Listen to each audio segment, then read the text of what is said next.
नमो अर्हन्ताणं नमो सिद्धाणं नमो आयर्याणं नमो उवछायाणं नमो लोय सव्यसाहुणम्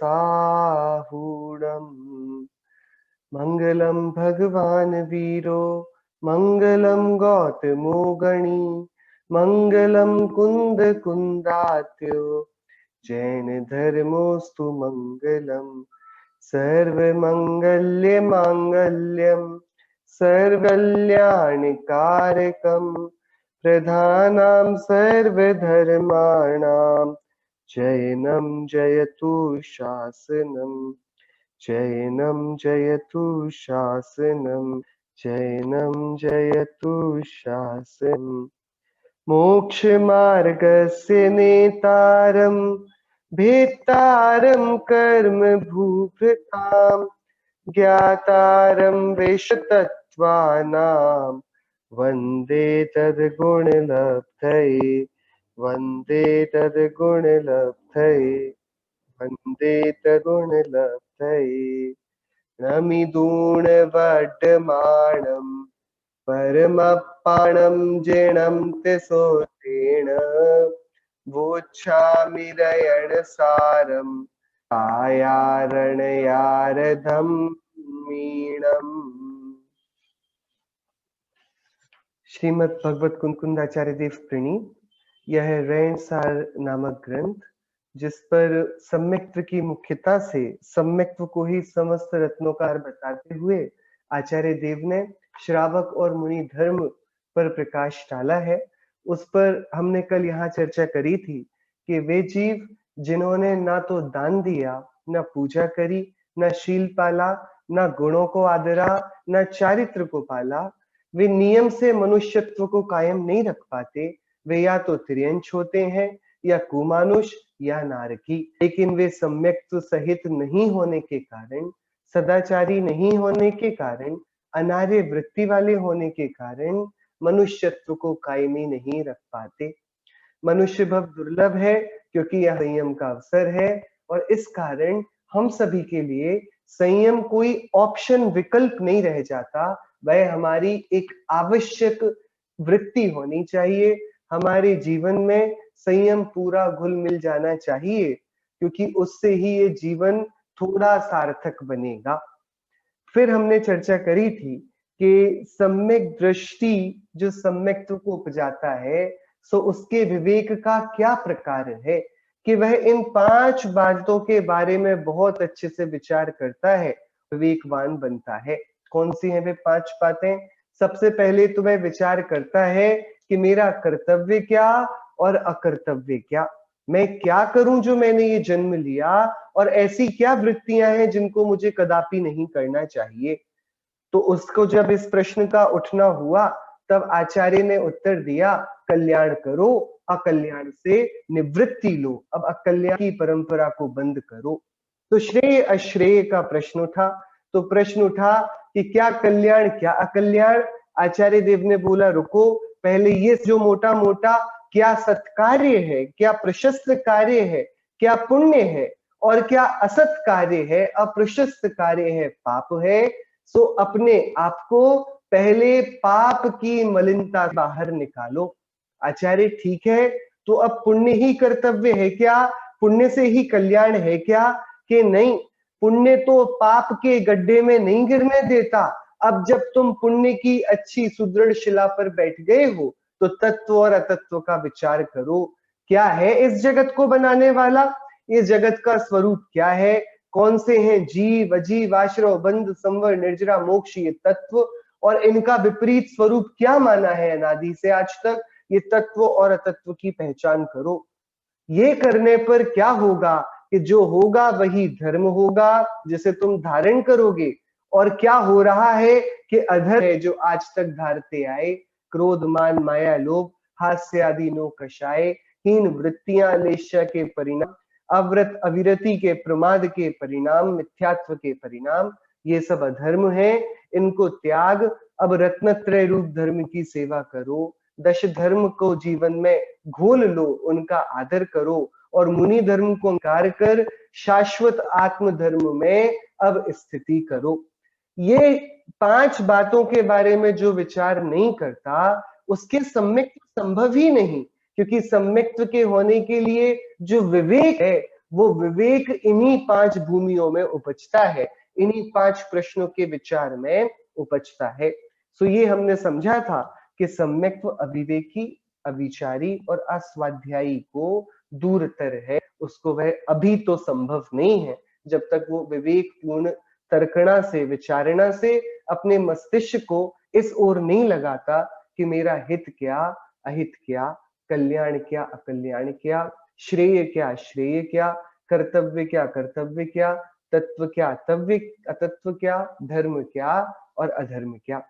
आचार्य देव इसी बात को अब आगे बढ़ाएंगे। हम 41वीं गाथा से आज चर्चा शुरू करेंगे। चपला नाम का ये दोहा है प्राकृत छंद का। न विजानदि जोगम जोगम निच्चमनिच्चम हेयमुवादेयम सच्चम सच्चम भव्वम भव्वम सोसम उम्मुक्को। अविवेकी को सम्यक्त्व नहीं होता, उसी बात को आगे बोल रहे हैं। पहले 5 बातों का इसने विचार किया है, और ऐसी कौन सी बातें हैं जिनका विचार हम सभी को इष्ट होना चाहिए, ये वाली बात 41वीं गाथा में आचार्य देव हमको बता रहे हैं। जो जोगम अजोगम, जोगम यानी योग्य और अजोगम यानी अयोग्य, जो योग्य और अयोग्य का विचार नहीं करता, योग्य को नहीं जानता, अयोग्य को नहीं जानता। निच्चम अनिच्चम, निच्चम यानी नित्य और अनिच्चम यानी कि अनित्य, नित्य और अनित्य को नहीं जानता। हेयम उपादेयम, हेय को नहीं जानता, उपादेय को नहीं जानता। सच्चम असच्चम, सत्य को नहीं जानता, असत्य को नहीं जानता। भव्वम अभव्वम, भव्य को नहीं जानता, अभव्य को नहीं जानता। रवि जानती, नहीं जानता। सो सम्म उन्मुख को, सो सम्यक्त्व से रहित है, सम्यक्त्व से विमुख है, सम्यक्त्व उसके अभी आया नहीं है, प्रगटा नहीं है। अब देखिए, पिछली गाथा में जो बात थी वे तो निर्णय की प्रधानता से बातें थी, विचार की प्रधानता से। जो विवेक में युक्ति तर्क लगेगा, सच श्रद्धान करने के लिए जो जो बातों का उसको दृढ़ता से श्रद्धान होना चाहिए, उनकी बात थी। जगत की मूलभूत जिज्ञासाएं, मूलभूत प्रश्न। अब जब वह उन जिज्ञासाओं के बारे में विचार करना शुरू करेगा, तो अब उनके लिए उसको जिन प्रश्नों के उत्तर आवश्यक हो जाएंगे, उनकी चर्चा आचार्य देव यहां कर रहे हैं। पहला प्रश्न है योग्य और अयोग्य। जब कर्तव्य और अकर्तव्य का विचार किया जाएगा, तब यही तो विचार किया जाएगा कि भैया मेरे लिए योग्य क्या है जिसे मैं करूं, मेरे लिए अयोग्य क्या है जिसे मैं हूं। आचार्य पूज्यपाद देव से जब ये वाला प्रश्न पूछा गया, तब आचार्य पूज्यपाद देव ने योग्य अयोग्य की बहुत सुंदर व्याख्या समाधि तंत्र ग्रंथ में करी। उन्होंने बोला, करे आत्म उपकार जो उनसे तन अपकार, जो उपकारक देह के उनसे आत्म विकार। आचार्य देव से पूछा गया, आचार्य देव मेरे लिए इस जगत में योग्य क्या है और अयोग्य क्या है। वैद्य के पास हम जाएं तो हम वैद्य से पूछते हैं ना, हमको क्या खाना चाहिए, क्या खाने योग्य है और क्या खाने के योग्य है। वो बोलेगा खटाई मत खाना, तला हुआ मत खाना, और हाँ फल फूल खा लेना, बराबर। सो ये योग्य क्या है प्रकृति के हिसाब से शरीर की, और अयोग्य क्या है रोग के हिसाब से। इसकी पूरी विचारणा, पूरा विज्ञान वैद्य हमको समझा देता है ना। सो हम वही आचार्य देव से पूछने चले, आचार्य देव मुझे कर्तव्य अकर्तव्य के विचार में ये विचारणा उठाई कि भाई मेरे लिए योग्य क्या है और अयोग्य क्या है। सो आचार्य से पूछा तो आचार्य पूज्यपाद ने तो ये बताया कि देखो तुम्हारे लिए वो योग्य है जो शरीर के लिए अयोग्य है। क्या आचार्य महाराज मेरे लिए क्या योग्य है कि वो सब कुछ जो शरीर के लिए अच्छा नहीं है वो आत्मा के लिए अच्छा है। अच्छा, और मेरे लिए अयोग्य क्या है? तो आचार्य देव ने बोला कि अरे जो शरीर के लिए अच्छा है वो तुम्हारे योग्य नहीं। करें आत्म उपकार जो आत्मा का उपकार करते हैं उनसे शरीर का अपकार होता है। मतलब जो शरीर के विरोधी हो वे आत्मा के हितकारी हैं। करें आत्म उपकार जो उनसे तन अपकार। जो आत्मा के लिए काम की चीज है, काम की वस्तुएं हैं, आत्मा की योग्य वस्तुएं हैं, वे सब शरीर के लिए अयोग्य हैं। जैसे हमने देखा ही, वैराग्य शरीर को सुखाने लगता है, तपादि का आचरण ये शरीर को सुंदर नहीं बनाए रखता, शरीर एकदम काला पड़ने लगता है, क्षीण होने लगता है।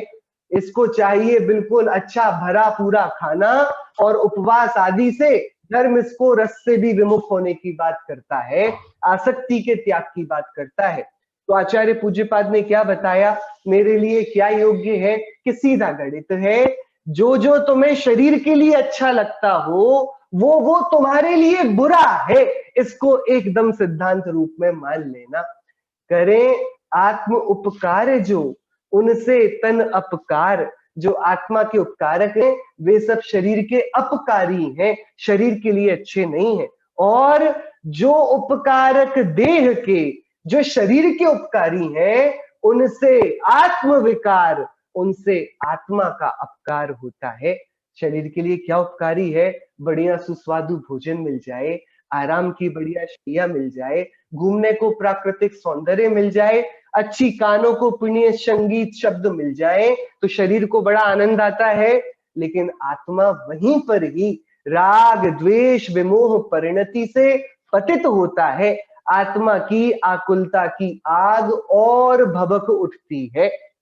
सो शरीर के लिए जो अच्छे हैं पांच इंद्रिय के विषय, वे सब आत्मा के अयोग्य हैं। आत्मा के लिए जो कुछ अच्छी है, वैराग्य आदि भावनाएं, तत्वादि विचार, व्रतों का पालना, ये सब शरीर के लिए अयोग्य हो जाता है, शरीर का अपकारी हो जाता है। तो आत्मा के लिए योग्य क्या, कि आत्मा के लिए तो ज्ञान और वैराग्य योग्य है, त्याग और विराग योग्य है, समता योग्य है, क्षमा योग्य है, ये सब आत्मा के योग्य है। पंच प्रभु की भक्ति, उनकी संगति, साधर्मियों का मिलना, परस्पर में तत्व चर्चा, ये तो हमारे योग्य है।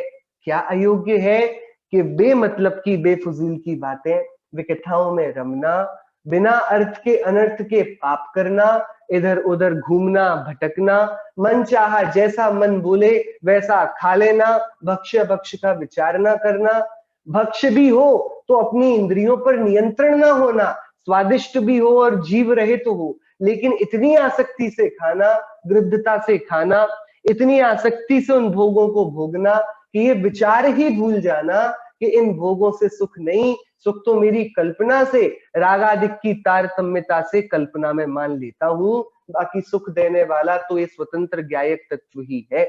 इसके अलावा सुख का निर्माता कोई पर पदार्थ है नहीं, कोई छद्म राग द्वेष मोह का परिणाम सुख देता नहीं।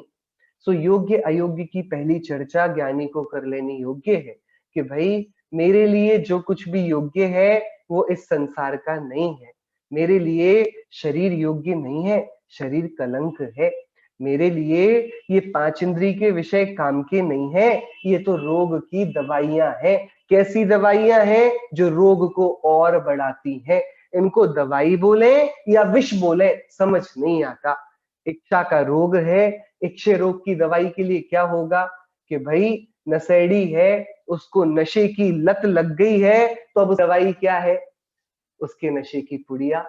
उसको जितना दोगे वो उतना स्वस्थ रहेगा, और जो छीन ली जाए तो कि उसी के ना मिलने पर तड़प तड़प कर मर जाएगा।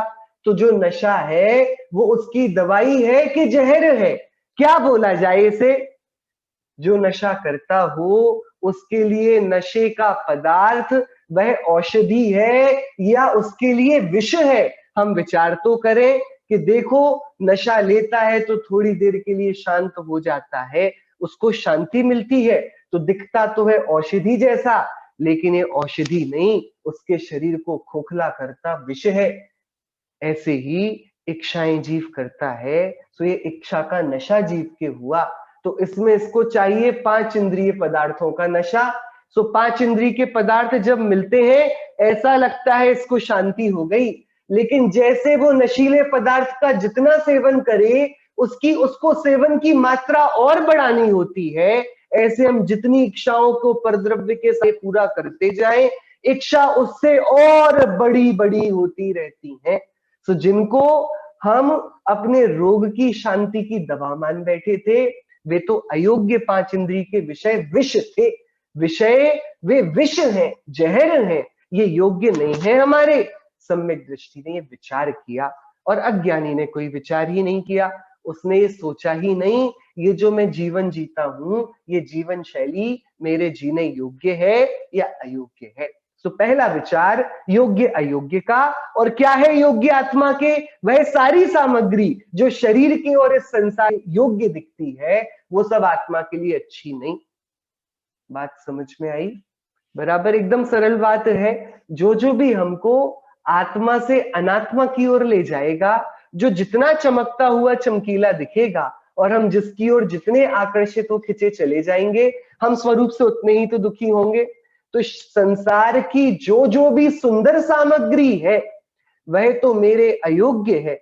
और जो पांच गुरु भगवंत हैं, जो वीतरागता के पर्याय हैं, संयम की परिभाषाएं हैं, जो उत्तम त्याग विराग कैवल्य की मूर्ति हैं, वे ज्ञान ध्यान तप में लीन, वे महाभगवान, वे पंच महागुरु, ये मेरे योग्य हैं। इनके द्वारा घूटी में पिलाई जाने वाली अनित्य अशरण आदि भावनाएं, ये मेरे लिए योग्य हैं। बहुत संयम से बना हुआ साधारण एकदम सामान्य जीवन, जिसमें ज्यादा विषयों की लालसा नहीं है, जिसमें ज्यादा दिखावा छल कपट नहीं है, जिसमें नाना प्रकार से कषायों का पोषण नहीं है, जिसमें भय नहीं है, जिसमें व्यसन नहीं है, ऐसी जीवन शैली ये मेरे योग्य है, बाकी सब मेरे अयोग्य। ये पहला विचार वो करता है। हम सभी तो आजकल विज्ञापन के युग में जीते हैं। टीवी से हमको पता पड़ता है, इंटरनेट से हमको पता पड़ता है, हम जो वीडियोस देखते हैं उसके बीच में जो जबरदस्ती ऐड आ जाते हैं, उन ऐड से हमारे दिमाग में एक प्रतिक्रिया, एक नीड बनाई जाती है कि नहीं, ये वाली वस्तु तुमने नहीं खरीदी तो धिक्कार है तुम्हारे जीवन को, ये तो आवश्यकता है। और हम इतना साइकोलॉजिकली उसके पराधीन हो गए हैं कि वहां रोज एक नया प्रोडक्ट लॉन्च होता है, और उसी का पुराना रूप हमारे घर में है। वो पुराना मोबाइल का सेट, वो पुराना लैपटॉप का वर्जन, वो पुराना ही उस सॉफ्टवेयर का वर्जन, थोड़े कम फीचर हैं उसमें, थोड़ा वो शायद उतना सुंदर आकर्षक नहीं दिखता। हमारे पास वो सारी चीजें हैं, लेकिन उसमें कभी कोई स्क्रीन बड़ी हो जाती है, कभी कोई कैमरे के पिक्सल्स बढ़ जाते हैं, कभी कुछ और होता है। फीचर ऐसे होते हैं जिनका हमें कुछ काम नहीं। भाई पहले सीधे खोल लेते थे, अब फ्लिप करके खोलोगे। पहले कैमरा लगा रहता था, अब ऊपर उठ के आता है, पॉपअप होता है। यही फीचर है जिनका कोई अर्थ नहीं रहता। लेकिन क्या गजब की हमारी मानसिक पराधीनता हो गई है। हमें जो दिख जाता है, यदि आकर्षक रीति से बताया जाए, हम मानने लगते हैं कि इसके बिना हमारा जीवन अधूरा है। ये योग्य और अयोग्य के विचार की शून्यता, ये सही बात नहीं है। हमको योग्य और अयोग्य का विचार होना चाहिए सब में। मन के लिए क्या योग्य है, क्या अयोग्य, वचनों में क्या योग्य है, क्या अयोग्य, और काया के लिए क्या योग्य है, अयोग्य, क्या आत्मा के लिए योग्य है, अयोग्य। और ऐसे ही जो संयम का साधन है, ये शरीर, इसके लिए भी कैसा भोजन योग्य है, कैसा अयोग्य, इसके लिए भी कैसी हवा योग्य है, कैसी अयोग्य, ये भी कैसे पदार्थों के साथ इसकी सेवा करी जाए तो लंबे काल तक साधना में साथ देगा, ये सारे विकल्प वह ज्ञानी करता। ये योग्य और अयोग्य का विचार है, जिन्हें करने से सम्यक दृष्टि चूक जाता है। जब योग्य और अयोग्य की बात हुई, तो अब इसको लगने लगा कि भाई चलो ये योग्य है ना मेरे, तप और संयम आदि, और ये जीवन शैली योग्य है, तो चलो ये ही करना कर्तव्य होगा। आचार्य देव ने बोला, सुनो, तुम्हें जो योग्य बताए ना, ये बदल जाएंगे। अभी गति बदलेगी, तुम्हारे योग्य और अयोग्य की परिभाषा बदल जाएगी। अभी तुम्हें इतनी मुश्किल से बताया कि भैया तुम्हारे 8 मूल गुण कौन से हैं, 5 उदुम्बर फल और 3 मकार का त्याग कर दोगे, अब भक्ष्य को नहीं खाओगे, पानी छान कर पियोगे, रात में नहीं खाओगे। जैसी तुम देवगति में जाओगे ना, इन मूल गुणों का कोई मतलब नहीं रहेगा। वहां पर भैया मद्यमांस मधु का त्याग करते हैं कि नहीं करते देव?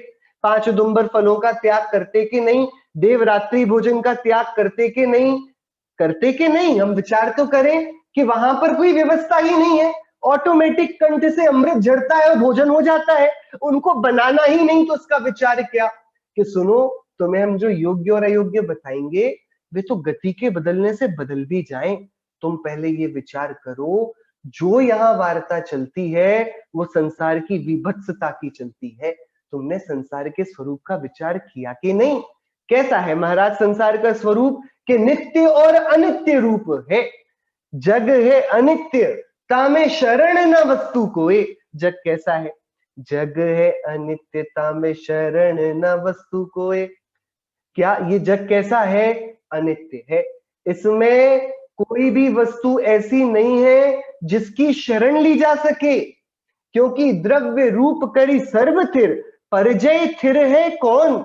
कि वस्तु हयाती रूप से तो सब एक से स्थिर रहते हैं, लेकिन ना तो संयोग रूप में ना ही परिणमन रूप में एक सा कोई नहीं रहता। शरीर जैसा कल दिखता था आज नहीं दिखता, ये एक दिन का अंतर है शरीर का, फिर बचपन से अभी तक की तो कहानी बहुत बदल गई। जो जो वस्तुएं कल कल नवीनता को प्राप्त थी, आज आज में उनमें पुरातनी होने का मानसिक विकल्प हम कर लेते हैं। वो चीज जो कल तक बहुत अच्छी दिखती थी, अब क्योंकि उससे और अच्छी चीज आ गई है घर में, उसकी पूरी अच्छाई, उसका आकर्षण फीका पड़ गया है। तो क्या जगत में योग्य अयोग्य का विचार तो इस दशा के लिए है, लेकिन तुम कब तक योग्य और अयोग्य की चर्चा को घुमाते रहोगे? तुमने ये वाली बात विचारी कि नहीं विचारी? जगत अनित्य है और इसमें और कुछ भी भरोसे का नहीं सिवाय एक तुम्हारे नित्य स्वरूप का। तुम नित्य हो, बाकी सारे संयोग, सारी वस्तुओं के निरंतर परिणाम स्वभाव, वे निरंतर परिणमन को प्राप्त होते हैं। देखिए ऐसा नहीं है, एक द्रव्य है, उसके अंदर द्रव्य के गुण हैं और पर्याय हैं। सुगुण नित्य रहते हैं, पर्याय अनित्य रहती हैं। वस्तु के अंदर दो पार्टीशन नहीं है, वस्तु तो पूरी एक अखंड है। उसी अखंड वस्तु में जो निरंतर बदलना होता है हम इसको पर्याय बोलते हैं, और जो बदलते हुए वह अपनी विशेषताओं को करती है ना, जीव ज्ञान दर्शन को करता है, सुख को वेदता है, मोह राग द्वेष और वीतराग परिणाम को कर लेता है, प्रमेयत्व अगुरु लघुत्व, ये ऐसे इसके गजब के सर्वज्ञत्व आदि शक्तियां गुण हैं इस जीव में। ये सारे जीव के गुण द्रव्य है ना, ये सब इसके नित्यता के सूचक हैं। इन दोनों से मिलकर ये वस्तु बनती है। सो श्री गुरु समझाते हैं, हे भव्य, तुमने ये विचार किया कि नहीं किया? इस जगत में तुम अब तक जिससे प्रीति करते आए वो तो द्रव्य की पर्याय रूप परिणमन स्वभाव का प्रीति था, तुम तो उसकी पर्याय पर ही रीछते आए। तुमने कभी ये देखा ही नहीं कि अग्नि जिस काष्ठ को जला देती है, उसकी जब राख हाथ में आती है ना, आप सभी ने राख को हाथ में लिया कभी? तो जो राख हाथ में आती है ना लकड़ी की जली हुई, क्या राख से पता पड़ता है अग्नि कितनी भया थी? राख कुछ बताती है अग्नि कितनी गर्म थी? कि राख थोड़ी ना बताएगी अग्नि कितनी गर्म थी। कोई राख को पकड़कर बोले कि भैया ये आग गर्म नहीं थी, ये देखो अग्नि कितनी राख कितनी ठंडी है। कि भाई वस्तु परिणम कर बदल जाती है और हम कल्पना ही करते रह जाते हैं कि मैं ही कल को त्रियंच था, मैं ही कल को नारकी था। हम इस राख को देखकर ये कल्पना नहीं कर पाते कि ये कभी आग में बहुत तपता था, लकड़ी था। कि अगली पर्याय को देखकर पूर्व पर्याय का तुमको समझ भी आ जाएगा कि ऐसा था। बड़ी कठिन बात है। जो तुमने जलती हुई अग्नि को तुरंत ही लकड़ी को राख बनाते ना देखा होता अग्नि को, तब तुम कभी भी ये निष्कर्ष नहीं निकाल पाते राख को हाथ में पकड़कर कि राख कभी लकड़ी थी। बताओ हम में से कौन अकेली जिसने राख को देखा हो, ना तो अग्नि को देखा हो ना लकड़ी को, उसको बोलो भैया ये लकड़ी था थोड़ी देर पहले, कैसे मानेगा? राख में लकड़ी का एक अंश नहीं, राख दिखती ही नहीं लकड़ी जैसी, ना उतना वजन है, ना उतनी कठोरता, ना वैसा रंग, ना वैसी गंध, राख में कुछ है ही नहीं। तो क्या ये मान लिया जाए कि राख पूर्व में लकड़ी नहीं थी, आग नहीं थी? कि नहीं, ये पागलपन होगा। सो हम जिस पर रीझते थे वो तो लकड़ी थी, और जो लकड़ी पर रीझे चंदन की, थोड़ी देर में पाया ना तो बची उसकी शीतलता, ना बची गंध, ना बची वो लकड़ी, ना बची उसकी कुछ कीमत। उस चंदन की लकड़ी की जो इतनी कीमत थी, इतनी अच्छी सुगंध थी, इतनी शीतलता थी, वो अग्नि ने क्षण भर में राख में बदलकर एक भी गुण उसके पास नहीं छोड़ा। अब बताओ, तुम्हारा लकड़ी से किया गया प्रेम लकड़ी को राख बन जाते देखने पर हृदय में पीड़ा नहीं पहुंचाएगा? तुम्हारी आंखों के सामने जो वस्तु अच्छी लगती है उसको नष्ट कर दिया जाए, पीड़ा नहीं होगी? ये पीड़ा तो बालक भी अनुभवते ना, उनके सामने आप उनके खिलौने को तोड़ दो, कैसे चिल्लाते हैं कि अरे ये मेरा खिलौना ऐसे ही रहेगा, टूट कैसे गया। कि जब जब इस जीव ने अनित्यता में नित्यता की कल्पना करी, नित्य अनित्य स्वभाव को पहचाना नहीं, तब तक पागलपन और कल्याण अकल्याण की कहानी चलती रही। तो योग्य और अयोग्य के विचार के साथ साथ वह जगत के बाहरी रूप में ये सब परिणाम स्वरूप जगत है, इसमें कुछ भी नित्य नहीं रहता। लेकिन इसको देखने वाला और ये निर्णय करने वाला कि जगत अनित्य है, ये मैं नित्य हूं, तो मैं नित्यता को सेवूंगा, अपने नित्य आत्म स्वभाव को सेवूंगा। मैं आज ही पूरा हूं, परिपूर्ण हूं, अनंत गुणों का समुद्र हूं, मेरे में वो सब कुछ है जो अनंत सुख को उत्पन्न कर सकता है। मैं सुख से ही बना हूं, ज्ञान से ही बना हूं, मेरे में ही मेरा सर्वस्व आनंद के महल में बहुत सुंदरता से मेरी निराकुलता को रचने के लिए आतुर है। लेकिन मैंने अनित्य में शरण मांगी, अनित्यता को नित्य बनाना चाहा, ये अज्ञानता का पागलपन था जिसने योग्य और अयोग्य के विचार पर भी मुझे संसार पर विश्वास करने को मजबूर कर दिया। तो दो विचार हो गए, योग्य और अयोग्य का, कि भाई मेरे लिए क्या योग्य है, कि वह कुछ भी योग्य नहीं जो राग आदि को बढ़ाता हो, इच्छाओं के रोग में घी डाल देता हो। मेरे लिए योग्य वह जो विरागता की ओर ले जाता हो, जो मेरे को उत्कृष्ट उज्जवल वैराग्य और ज्ञान की भावनाओं से सिंचित करता हो। अच्छा, तो ये सब योग्य योग्य का विचार करके दुनिया का क्या निष्कर्ष निकालना, कि सब कुछ अनित्य है, मुझे छोड़कर मैं नित्य हूं। मेरे जो होते हुए विकार है ना, ये भी अनित्य हैं, ये चले जाएंगे जो मैं अपनी नित्यता की उंगली पकड़ लूंगा। तो नित्यता का विश्वास करना। तीसरी बात, नित्य और अनित्यता का विचार हुआ तो पक्का पता ही पड़ गया ना, योग्य अयोग्य, नित्य अनित्य, इसमें से योग्य को पकड़ना कि अयोग्य को, नित्य को पकड़ना कि अनित्य को, कि तुरंत ही हे और उपादेय का विचार आया। क्या? द्रव्य रूप करी सर्व थिर, परिजय नय करी, द्रव्य रूप परिजय थिर है कौन, द्रव्य दृष्टि आपा लखो, परिजय नय करी गौण। भैया दुनिया में सब कुछ अनित्य है पर्याय की दृष्टि से, और द्रव्य दृष्टि से सब नित्य है, तुम भी नित्य हो। द्रव्य की दृष्टि करके नित्यता को अनुभव करो, अनित्यता को जाने दो, अनित्यता को गौण कर दो। क्या? रागादि होते हैं स्वरूप में, आत्मा की पर्याय में, लेकिन ये अच्छे नहीं है, ये अकल्याणकारक है। ये आश्रव बंध का त्याग कर दो, ये उपादेय नहीं है, ये हेय है। ना तो पर्यायों की दृष्टि उपादेय है, पर्यायों को देखना, अपने को क्षण क्षण मरता देखना, इसमें किसको आनंद आएगा? जो नहीं मरता उसको देखने में बात है ना। सो अपना स्वरूप उपादेय है, नित्यता उपादेय है, योग्यता उपादेय है, अयोग्यता और अनित्यता की दृष्टि और इनकी संगति ये छोड़ देने जैसी है, ये हेय उपादेय का विचार। तो 7 तत्व होते हैं। अपन जल्दी से, हम सभी ने पाठशालाएं पढ़ी हैं, बहुत अच्छे से बेसिक जैन धर्म का ज्ञान लिया है। हम जल्दी से देखेंगे, जीव हेय है कि उपादेय है, कि जीव तो मैं हूं, मैं हेय तो हो नहीं सकता, मैं खुद को कैसे छोड़ूंगा, अपने को छोड़ा नहीं जाता, तो भैया मैं तो उपादेय हूं, मुझे मेरे लिए ही तो अनंत सुख की रचना करनी है ना, मैं अपने आश्रय से ही तो अनंत सुख को अपने आप को दान दूंगा ना। सो मैं तो हुआ उपादेय। अजीव क्या है? हेय के उपादेय, कि भैया यदि अजीव है, जड़ है, जड़ है मतलब चेतन नहीं, मतलब मेरा नहीं, से बाहर है, मतलब दूसरा द्रव्य है ना, दूसरा द्रव्य है, पर द्रव्य है, परद्रव्य जो मैं हूं ही नहीं तो उसका आश्रय तो ले नहीं सकता, और जो मेरा है नहीं उसको छोड़ूं कैसे?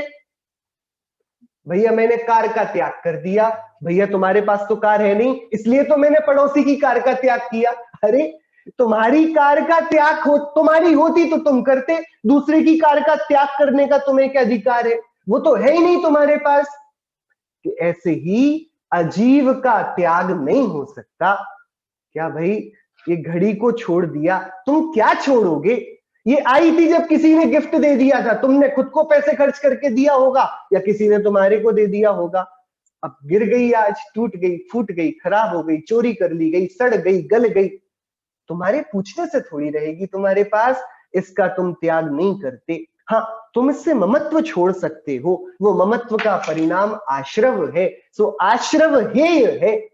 घड़ी अजीब, ये तो गेय है, जानने योग्य है, और इतनी भी सुंदर नहीं है कि इसको जानने में ज्ञान बर्बाद किया जाए। वो तो ज्ञान की स्वच्छता है तो दिख पड़ती है।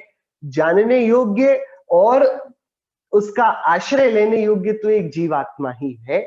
मैं ही मेरा उपादेय हूं, मैं ही मेरा ज्ञेय हूं। बाकी जितना भी पर संयोग, ये पर वस्तुएं, ये सब हेय भी नहीं और आश्रय करने जैसी, ग्रहण करने जैसी उपादेय भी नहीं। ये क्या है? ज्ञेय है। क्या कि देखो, जाना जाए, इतनी इनमें कोई दमदारी तो नहीं कि इसको जानकर कुछ लाभ होगा। जानने की तो कोई बात नहीं, लेकिन आईना क्या करे?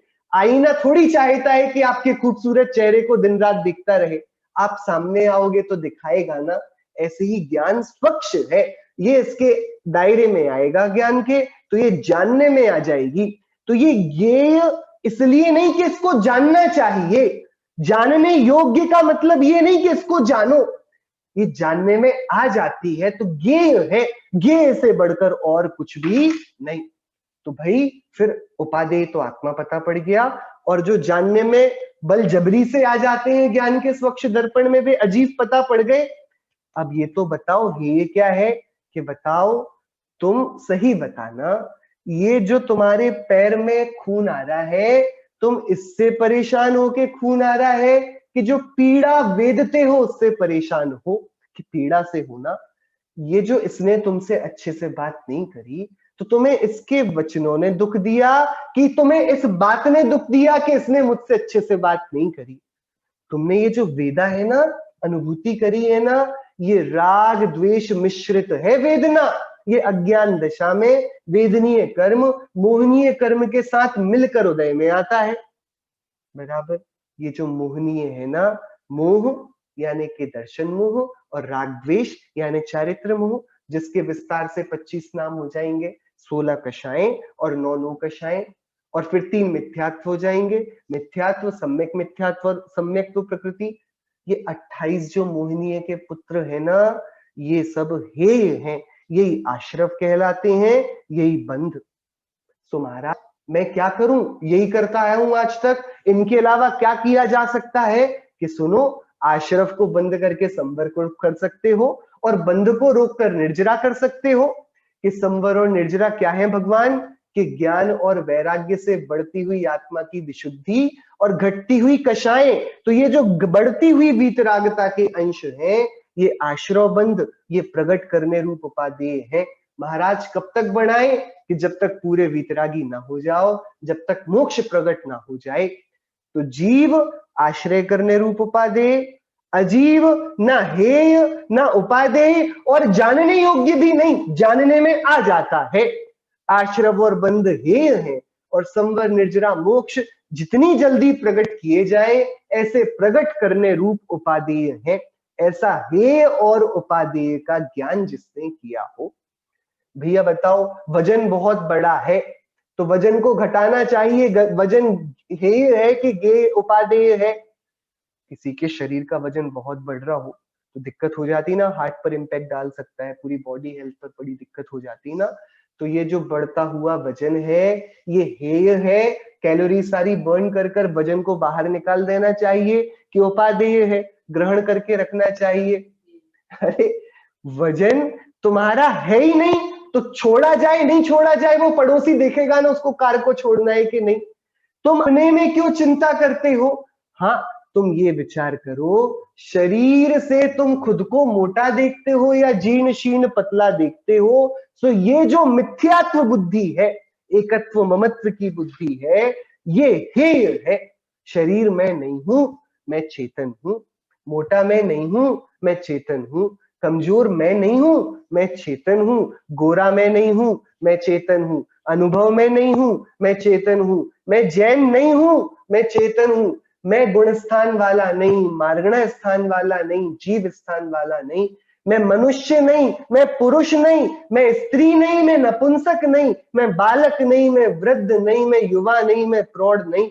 मैं इनमें से कुछ भी नहीं। मैं क्रोधी नहीं, मानी नहीं, लोभी नहीं। मैं ये सब नहीं हूं, मैं चेतन हूं।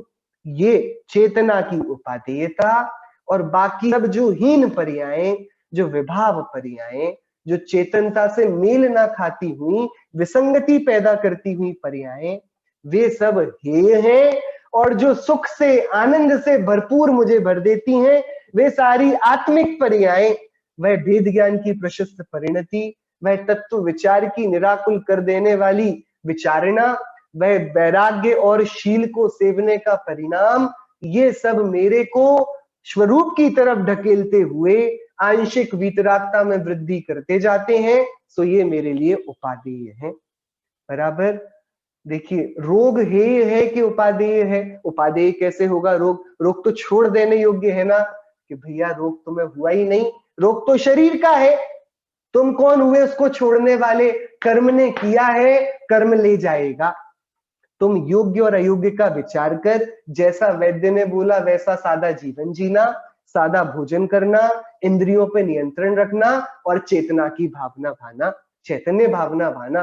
रोग को मत देखना, वो अपने समय बिना पूछे आया था ना। जो बिना पूछे आ गया वो तुमसे पूछ के जाने वाला है क्या? कैसे जाएगा? यदि पूछकर आता तो हम बोलते भैया हाँ, आते समय तो पूछा था ना, अब निकलो। अब हम उससे बोलते हैं जाओ, उसने बोला हमने तुमसे पूछ के कब आए थे भैया? Who are you to tell me when to go? कौन हो आप? वो पूछ सकता है ना कर्म। तुमने पहले तो आमंत्रण दिया सारी प्रकृति प्रदेश बंद से स्थिति बनाकर, कितने टाइम तक ऐसे अनुभव के साथ रहना।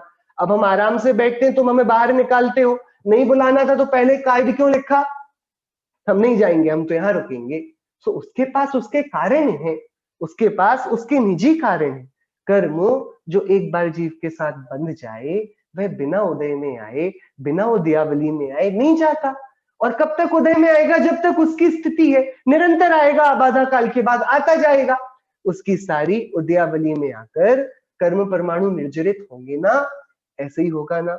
तो भाई उसको देखकर जाओ जाओ, कब मैं गोरा कब होऊंगा, मेरा रोग कब जाएगा, ये सारे हेयता के परिणाम अज्ञानी के हैं। क्योंकि उसने क्या सच में हेय है और क्या सच में उपादेय है, इसका विचार नहीं किया।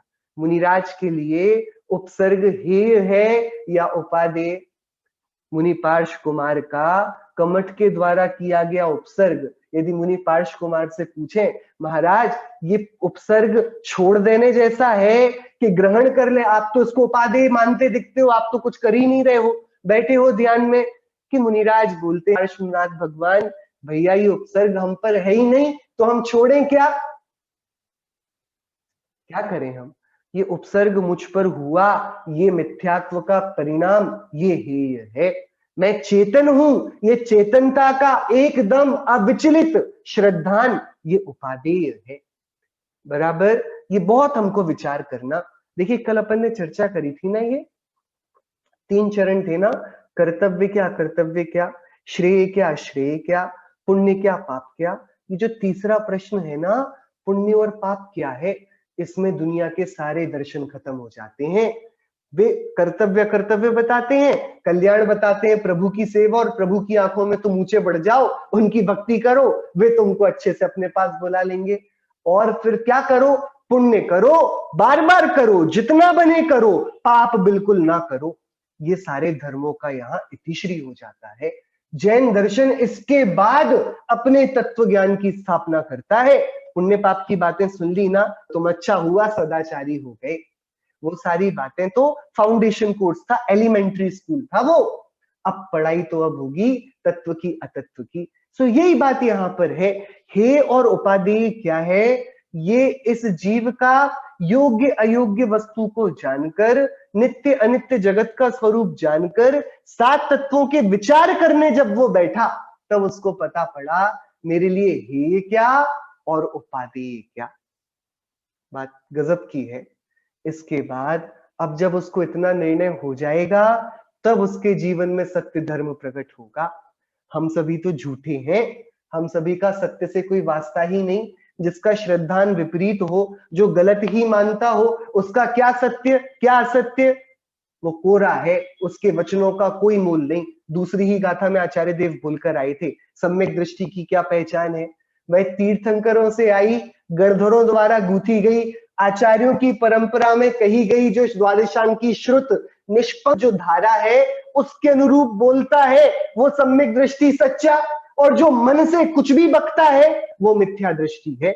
इधर से ही तो बात शुरू हुई थी। तो ये सत्य किसके प्रकट होगा? ये सच और झूठ ये कहां पर आएगा? कि जिसने योग्य योग्य को जाना है, जिसने नित्य अनित्य जगत का स्वभाव समझा है और अपने नित्य स्वभाव की तरफ जो झुका है, जगत की अनित्य रौरवता से जो थक गया है, और जिसने सात तत्वों में क्या है, क्या उपादेय, क्या ज्ञेय, इसको जाना, तब उसके वस्तु तत्व प्रकट हुआ। अब उसके मन में भी सत्य उद्गमित हुआ है, वचन भी उसके सत्य से मंजे होंगे, और काया में भी वह सत्यान्वेषण ही करेगा। सच के भैया तीन अलग अलग गतियां आचार्यों ने कही हैं। पहला सच तो सबसे बढ़िया मौन का है, बोलना ही ना पड़े, जो तीर्थंकर मुनिराज करते हैं, बोलते ही नहीं, सीधे केवल ज्ञान होने पर बोलते हैं। तो सबसे ऊंचा छद्मस्त अवस्था का सत्य तो है कि मौन हो जाए। मौन ना रहा जाए तो मीठा, ये आधा हुआ, मीठा बोलना चाहिए, ये आधी बात। मीठा अकेली मीठा बोलने का मतलब नहीं है, ऐसा मीठा जो हितकारी हो, हितकारी हो। तो हितकारी जो वचन होते हैं वो दूसरा है, लेकिन ये भी असंयमित नहीं होते, जैसे तैसे नहीं होते, ये भाषा की सीमा में बंधे हुए हैं, ये भाषा समिति में सीमित होते हैं। ये आचार्यों के धर्म है, मुनिराजों के धर्म है। क्या? सबसे उत्कृष्ट तो वचन गुप्ती ही है कि वे मौन साधना में लीन रहते हैं। ना हो पाए और बोलने का प्रसंग पड़े तो सीमित शब्दों में भाषा समिति के चल के हित मित और प्रिय वचन बोलते हैं, लोक कल्याण के वचन बोलते हैं, किसी के अकल्याण के वचनों की कोई भी कथा उनके मुख से होती नहीं। ये दो बातें हो गई। तीसरी बात कि भाई यदि कोई असत्य बोलना पड़े तब तो मुनिराज तत्परता से राजी हो जाते होंगे ना। जैसे कि नागसेन मुनिराज हैं, उनको डाकू पकड़ के ले गए, डाकुओं ने पकड़ा नागसेन मुनिराज को, डाकुओं का सरदार, अरे तुम क्या मूर्ख हो गए हो, जैन साधु को पकड़ कर ले आए, छोड़ कर आओ। डाकू डर गए, सरदार ने बोला छोड़ दिया। नागसेन मुनिराज आगे अपने रास्ते चले गए, जाते थे तो वहीं से उनकी माता अपनी पुत्री के साथ जा रही थी, तो वे अपने पुत्र से पूछती हैं, महाराज को नमस्कार करती हैं। अब तो पुत्र कहाँ महाराज हैं, वे मुनिराज हैं। सो पूछती हैं आगे का रास्ता तो बढ़िया है। मुनिराज मौन रह गए, कुछ नहीं बोले, और आगे ये माता राजमाता गई पूरे वैभव के साथ, और उनको डाकुओं ने पकड़ लिया। डाकुओं ने पकड़ लिया और सरदार के पास ले गए। डाकुओं ने बताया सरदार को, महाराज वे महापुरुष तो गजब थे, ये उनसे मिली, ये उनके परिचित हैं, और तब भी उन्होंने इनको नहीं बताया कि आगे रास्ते में मत जाओ, सच में धन्य है। तब वो हक्का बक्का रह गया। उसने माता से पूछा, माता वे कौन थे? उन्होंने बोला हमारा पुत्र था। और माता को क्रोध आ गया, अरे मेरी कुश्ती बेकार हो गई, ऐसे पुत्र को जन्म दिया जो माता को ये भी नहीं बता सका। तब वो सरदार दिगंबर मुनिराजों की निष्प्रहता और वीतरागता को देखकर अश्रुपूरित नयनों से माता के चरणों में गिर पड़ा, धन्य हो माता जो ऐसे महापुरुषों की जन्मदात्री हो। और गया पीछे पीछे और उन मुनिराज के पास दीक्षित हुआ कि भैया यदि झूठ बोलना हो कि नहीं माता आगे मत जाओ, आगे डाकू है, ऐसा भी तो बोल सकते थे, यहाँ चले जाओ। मुनिराज कुछ नहीं, वे बोलेंगे तो हितकारी वचन बोलेंगे, बाकी कोई राग से सिक्त और इधर उधर की बातें मुनिराज करते नहीं। सो ये सत्य असत्य कब उद्गमित है हृदय में? जब ये जीव हे उपादेय तत्व का निर्णय कर लेता है, तभी ये सत्यवान होता है। सो जो आगम की परंपरा से जगत की हितकारी तत्व प्ररूपणा हो, वो सत्य है। बाकी सारी विकताओं का प्रलापन और आचार्यों के वचनों से विमुख होकर विवेचना करना, ये झूठ है। ये सारी बातें जो विचार नहीं करता, सच क्या झूठ क्या इसका विचार नहीं करता, वो सम्यक्त्व से रहित है। और जो भव्यत्व अभव्यत्व का विचार करता है, यानी कि भाई अपन भव्य हैं, तो क्या मतलब कि हमको कितने भी जल्दी हो सके सम्यक्त्व ले लेना चाहिए, नहीं तो हमारी भव्यता का निर्णय कैसे होगा? सम्यक दृष्टि अपने को भव्य ऐसे ही नहीं देखते, वे अपने पूर्ण स्वभाव के सामर्थ्य को जानते हैं और उसका तुरंत ही संचेतना करके उसको दृष्टि में ले आते हैं। पता पड़ जाता है सम्यक्त्व के फूल खिल गए, मतलब मोक्ष का महल बनेगा। हमारे पास क्या प्रमाण है कि हम भव्य हैं? सुबह इसका विचार करता है, अरे मेरे परिणाम कहीं देवशास्त्र गुरु की भाषा के विरुद्ध तो नहीं जाते? मेरे हृदय में देवशास्त्र गुरु के प्रति विनय है कि नहीं है? मैं जिनवाणी की शुश्रूषा में लगता हूं कि नहीं? मुझे दान आदि कथाएं अच्छी लगती कि नहीं लगती? ये मेरी भव्यता के सूचक हैं। और जो नहीं लगती तो अभव्यता का विचार है। सो भव्यता अभव्यता का वह विचार करता है। जो ये सब नहीं करता, वह सम्यक्त्व से रहित है, उसको सम्यक्त्व का कोई अधिकार नहीं। हम ये ना माने कि सम्यक्त्व यदि जैन दर्शन का मूल पहला पाठ है, तो इस पाठ को अनायास ही लिया जाएगा। इसमें बहुत पुरुषार्थ है। हम सभी को यह सम्यक्त्व की मृत्युंजयी बूटी अतिशीघ्र प्रकट हो और अनंत सुख का निर्माण हम स्वयं करें, इसी मंगल भावना से आगे की चर्चा को हम कल आगे बढ़ाएंगे। अभी जिनमानी स्तुति। जिन बानी के सुने सो मिथ्यात मिते, जिन बानी के सुने सो मिथ्यात मिते, मिथ्यात मिते समकित प्रगटे। जिन वाणी के सुने सो मिथ्यात मिते, जैसे प्रात होत रवि उगत, रैन तिमिर सब तुरत फटे। जिन वाणी के सुने सो मिथ्यात मिते, अनादि काल की भूल मिटावे, अपनी निधि घट में उघटे। त्याग विभाव स्वभाव सुधारे, अनुभव करता करम कटे। जिन बाई के सुने सो मिथ्यात मिते, और काम तजी से वो या को, या बिन नाही अज्ञान घटे। बुध जन या भव पर भव माही, बाकी बूंदी तुरत पटे। जिन वाणी के सुने सो मिथ्यात मिते, जिन वाणी के सुने सो मिथ्यात मिते। 9 बार नमस्कार।